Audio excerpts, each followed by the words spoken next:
ভোগালী বিহু কাৰণেই ভিডিঅ'টো আৰম্ভণি খাদ্যৰ পৰা হৈছে। Hello' everyone, welcome to my mini blog.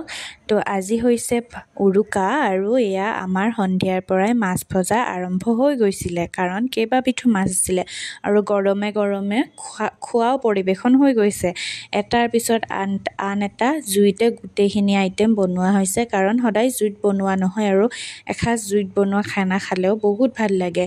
আৰু আমি যিহেতুকে জইণ্ট ফেমিলি আৰু গোটেইকেইটাই বহি আমি আড্ডা দি আছোঁ। এনেকৈ ফেষ্টিভেল হ'লে সকলোৱে ঘৰৰ পৰিয়ালৰ লগত এসাঁজ একেলগে খোৱাটো এটা আমেজ নহয় জানো। আৰু এতিয়া মই বনাইছিলোঁ চিলি পনীৰটো মই আগতে পুৰি ল'লোঁ, তাৰপিছত চিলি আৰু অনিয়নখিনি লাষ্টত পুৰিছোঁ। এয়া আমাৰ ঘৰতে সৰুকৈ বনাই থৈছে আৰু আমি ৰাতিপুৱা হৈ গ'ল আৰু এয়া ৰাতিপুৱা কিমান ৰ'দ, তথাপিও নিয়মটো কৰি জুইত কাষত বহি আছোঁ। তাৰপিছত আহিল বিহু খাবলৈ বা আৰু ভিনদেউ। আজিল তেন্তে